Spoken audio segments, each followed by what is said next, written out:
Situation വെച്ച് ഞാനൊരു 1.5 ലക്ഷം രൂപയ്ക്ക് വർക്ക് ചെയ്യാം.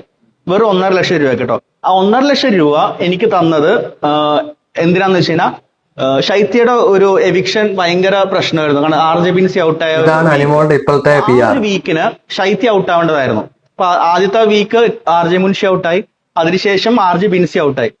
അപ്പൊ ഈ RJ ഔട്ട് ആവണ വീക്കിന് വേണ്ടി അവരുടെ സമ്മതപ്രകാരമാണ്. ഇപ്പോ നിങ്ങൾക്ക് അറിയാം, ഇവൻ പറഞ്ഞു വരുന്നത് വോട്ട് ഇവൻ പൈസ കൊടുത്ത് മറിച്ച് എന്നിട്ട് ശൈത്യ ഔട്ട് ആവേണ്ട ടൈമിൽ ബിന്നെ ഔട്ടായി, എന്നിട്ട് ശൈത്യക്ക് വോട്ട് കൂട്ടി കൊടുത്ത് ശൈത്യ അവിടെ നിലനിർത്തി. അപ്പൊ പൈസ കൊടുത്തു കഴിഞ്ഞാൽ വോട്ടും കിട്ടുമെന്നുള്ള രീതിയിലാണ് പറഞ്ഞു വരുന്നത്. വോട്ട് കാശ് കൊടുത്ത് ചെയ്യുന്ന കുറച്ച് ടീമുണ്ട്.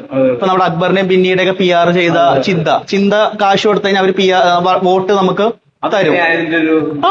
അതായത് ആളുകളെ കൊണ്ട് ചെയ്യിപ്പിക്കുന്നതാണ്. അതായത് ഇവര് കുറച്ച് പിള്ളേർ സെറ്റ് ഉണ്ട്. അവര് പോയിട്ട് ഒരാൾ 100 വോട്ട് വെച്ച് 20 പേര് 100 വോട്ട് വെച്ച് പിടിച്ച് 2000 വോട്ട് 3000 വോട്ട് നമുക്ക് ആവശ്യമുള്ള വോട്ട്. ഇപ്പൊ നമുക്ക് വേണ്ടത് 3000 വോട്ടാണെങ്കിൽ ആ 3000 വോട്ട് അവര് നമുക്ക് വാങ്ങിയാണ് ഇവിടെ നടക്കുന്നത്. പൈസ കൊടുത്ത് ഫേക്ക് വോട്ട് ചെയ്ത് ആൾക്കാരെ അവിടെ നിർത്തുക, അതാണ് ഇവിടെ ഈ PR ഇപ്പൊ ചെയ്തുകൊണ്ടിരിക്കുന്നത്. ശൈത്യക്ക് ഇത്ര നാൾ നിൽക്കാൻ വേണ്ടി ഇത് സഹായിച്ചിട്ടുണ്ടെങ്കിൽ അനുമോളെ എത്രയോ സഹായിച്ചു കാണും.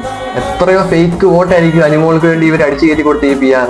അപ്പൊ അനുമോള് കൂടുതൽ നിന്ന് ജനങ്ങളുടെ ആ സ്കൂൾ സപ്പോർട്ട് കൊണ്ടല്ല, കൂടുതൽ ഇവന്റെ ഈ പൈസ കൊടുത്തുള്ള ഇതുകൊണ്ടാണ് കൂടുതലും അനുമോൾ നിന്നത്.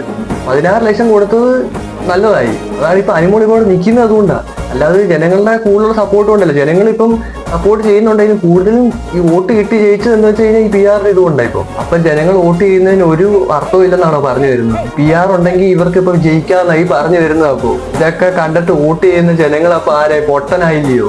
10-16 ലക്ഷം കൊടുത്തു കഴിഞ്ഞാൽ ഒരാൾ ജയിക്കാനുള്ളതായി. അങ്ങനായി നടന്നുകൊണ്ടിരിക്കുന്നത്. എന്റെ അടുത്ത് അവള് പറഞ്ഞു എന്ന് വെച്ച് കഴിഞ്ഞാൽ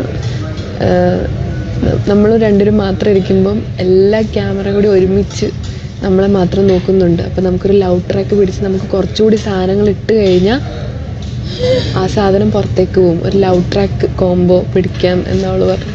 ഇവളൊരു കട്ടപ്പയാണെന്ന് എല്ലാവർക്കും അറിയാം, ഞാനും സമ്മതിച്ച കാര്യമില്ല. പക്ഷെ ഇവള് പറയുന്ന ഈ കാര്യം സത്യം തന്നെ. നമ്മളിങ്ങനെ പ്ലാൻ ചെയ്ത് വരായിരുന്നില്ലേ?